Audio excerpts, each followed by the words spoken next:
कृष्णाय वासुदेवाय हरये परमात्मने प्रणतक्लेशनाशाय गोविन्दाय नमो नमः।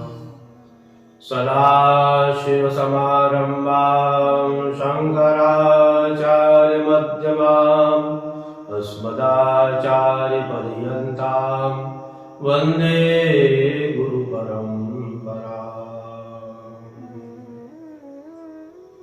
श्री एकादशी व्रत कथा, निर्जला एकादशी व्रत कथा।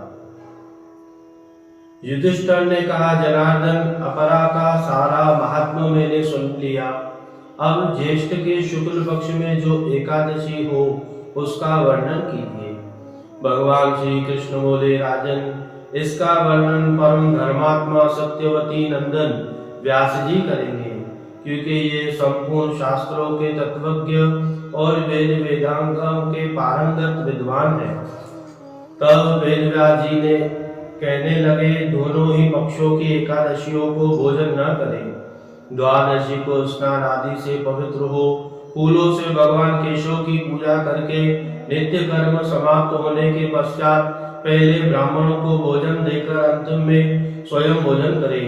राजन, जनना शौच और मरना शौच में भी एकादशी को भोजन नहीं करना चाहिए। यह सुनकर भीमसेन बोले, परम बुद्धिमान पितामह, मेरी उत्तम बात सुनिए। राजा युधिष्ठिर, माता कुंती, द्रौपदी, अर्जुन, नकुल और सहदेव यह सब एकादशी को कभी भी भोजन नहीं करते, तथा मुझसे भी हमेशा यही कहते हैं कि भीमसेन, तुम भी एकादशी को न खाया करो। किंतु मैं इन लोगों से यह कह दिया करता हूँ कि मुझसे भूख सहन नहीं होती। भीमसेन की बात सुनकर व्यास जी ने कहा, यदि तुम स्वर्गलोक की प्राप्ति अभिष्ट है और नरक को दूषित समझते हो तो दोनों पक्षों की एकादशी को भोजन न करना। भीमसेन बोले, महाबुद्धिमान पितामह, मैं आपके सामने सच्ची बात कहता हूँ। एक बार भोजन करके भी मुझसे व्रत नहीं किया जा सकता, फिर उपवास करके तो मैं कैसे ही रह सकता हूँ। मेरे उदर में वृक्क नामक अग्नि सदा प्रज्वलित रहती है, अतः जब भी बहुत अधिक खाता हूँ तभी यह शांत होती है। इसलिए महामुने, मैं वर्ष भर में केवल एक ही उपवास कर सकता हूँ, जिससे स्वर्ग की प्राप्ति सुलभ हो तथा जिसके करने में मैं कल्याण का भागी हो सकूं। ऐसा कोई एक व्रत निश्चय करके बताइए, मैं उसका यथोचित रूप से पालन करूंगा। व्यास जी ने कहा, भीम, ज्येष्ठ मास में सूर्य वृष राशि पर हो या मिथुन राशि पर हो, शुक्ल पक्ष में जो एकादशी हो उसका यत्न पूर्वक निर्जल व्रत करो। केवल कुल्ला या आचमन करने के लिए मुख में जल डाल सकते हो, उसको छोड़कर और किसी प्रकार जल विद्वान पुरुष मुख में न डाले, अन्यथा व्रत भंग हो सकता है। एकादशी को सूर्योदय से लेकर दूसरे दिन के सूर्योदय तक मनुष्य जल का त्याग करे तो यह व्रत पूर्ण होगा। तदनंतर द्वादशी को निर्मल प्रभात काल में स्नान करके ब्राह्मणों को विधि पूर्वक जल और सुवर्ण का दान करे। इस प्रकार सब कार्य पूरा करके जितेंद्रिय पुरुष ब्राह्मणों के साथ भोजन करे।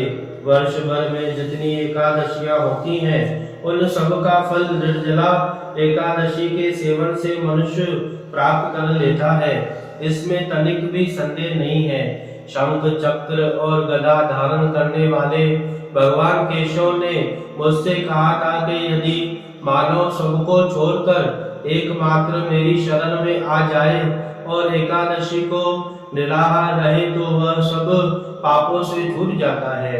एकादशी व्रत करने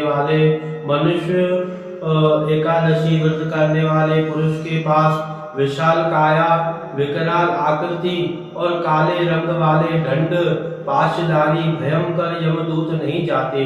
अंतकाल में पीताम्बरधारी, सौम्य स्वभाव वाले, हाथ में सुदर्शन धारण करने वाले और मन के समान वेगशाली शिवदूत विष्णु दूत आकर इस वैष्णव पुरुष को भगवान विष्णु के धाम में ले जाते हैं। अतः निर्जला एकादशी को पूर्ण यत्न करके उपवास करना चाहिए।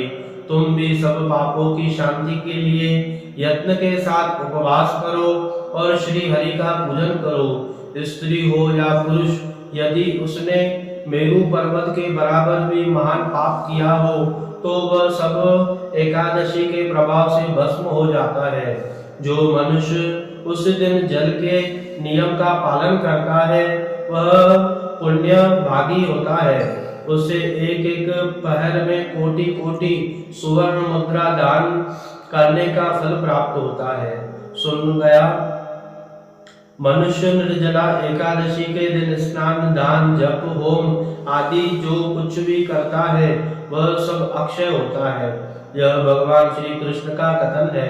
निर्जला एकादशी को विधि पूर्वक उत्तम रीति से उपवास करके मानव वैष्णव पद को प्राप्त कर लेता है। जो मनुष्य एकादशी के दिन अन्न खाता है वह पाप भोजन करता है। इस लोक में वह चांडाल के समान है और मरने पर दुर्गति को प्राप्त होता है। जो ज्येष्ठ के शुक्ल पक्ष में एकादशी को उपवास कर दान करेगा वह परम पद को प्राप्त होगा। जिन्होंने एकादशी को उपवास किया है वह ब्रह्म हत्यारा, शराबी, चोर तथा गुरुद्रोह होने पर भी सब पातकों से मुक्त हो जाता है। कुंती नंदन, निर्जला एकादशी के दिन श्रद्धालु स्त्री पुरुष के लिए जो विशेष दान और कर्तव्य विहित है उसे सुनो। उस दिन जल में शयन करने वाले भगवान विष्णु का पूजन और जलमयी धेनुका का दान करना चाहिए, अथवा प्रत्यक्ष धेनु या घृतमयी धेनु का दान उचित है। पर्याप्त दक्षिणा और भांति के मिष्टानों द्वारा यत्न पूर्वक ब्राह्मणों को संतुष्ट करना चाहिए।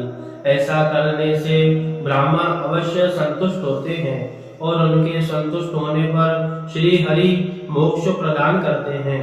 जिन्होंने शम, दम और दान में प्रवृत्त हो श्री हरि की पूजा और रात्रि में जागरण करते हुए इस निर्जला एकादशी का व्रत किया है, उन्होंने अपने साथ ही बीते हुई 100 पीढ़ियों को और आने वाले 100 पीढ़ियों को भगवान वासुदेव के परम धाम में पहुंचा दिया है। निर्जला एकादशी के दिन अन्न, वस्त्र, गौ, जल, शय्या, सुंदर आसन, कमंडलू तथा छात्र और दान करना चाहिए। जो श्रेष्ठ एवं सुपात्र ब्राह्मण को जूता दान करता है वह सोने के विमान पर बैठकर स्वर्ग लोक में प्रतिष्ठित होता है। जो इस एकादशी की महिमा को भक्ति पूर्वक सुनता तथा जो भक्ति पूर्वक उसका वर्णन करता है वह दोनों स्वर्ग लोक में जाते हैं। चतुर्दशी युक्त अमावस्या को सूर्य ग्रहण के समय श्राद्ध करके मनुष्य जिस फल को प्राप्त करता है वह इसके श्रवण से भी प्राप्त होता है। पहले दंत धावन करके यह नियम लेना चाहिए कि मैं भगवान केशव को प्रसन्न के लिए एकादशी का निराहार रहकर आचमन के सिवा दूसरे जल का भी त्याग करूंगा। द्वादशी को देव देवेश भगवान विष्णु का पूजन करना चाहिए। गंध धूप पुष्प और सुंदर वस्त्र से विधि पूर्वक पूजन करके जल का घड़ा संकल्प करते हुए निम्नलिखित मंत्र का उच्चारण करें। देव देव ऋषिकेश संसार अवतारक उदकुंभ प्रदानेन नय माम परमाम गतिम। संसार सागर से तारने वाले देव देव ऋषिकेश इस जल के घड़े का दान करने से आप मुझे परम गति की प्राप्ति कराए। भीमसेन, ज्येष्ठ मास में शुक्ल पक्ष में जो शुभ एकादशी होती है उसका निर्जल व्रत करना चाहिए तथा उस दिन श्रेष्ठ ब्राह्मणों को शक्कर के साथ जल के घड़े दान करने चाहिए। ऐसा करने से मनुष्य भगवान विष्णु के समीप पहुंचकर आनंद का अनुभव करता है। तत्पश्चात द्वादशी को ब्राह्मण भोजन कराने के बाद स्वयं भोजन करे।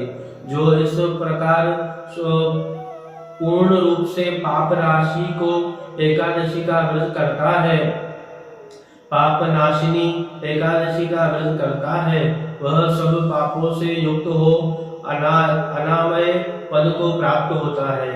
यह सुनकर भीमसेन भी इस शुभ एकादशी का व्रत आरंभ कर दिया। तब से यह लोक में पांडव द्वादशी के नाम से भी विख्यात हुई। एतत् कथायां भगवान श्रीमन नारायण अर्पणमस्तु। बोलिए एकादशी मैया की जय। शिव भक्ति कल्पद्रुम यूट्यूब चैनल को आप लाइक शेयर सब्सक्राइब जरूर करें और बेल आइकन दबाकर आध्यात्मिक कथाओं का आनंद जरूर लें। हर हर महादेव।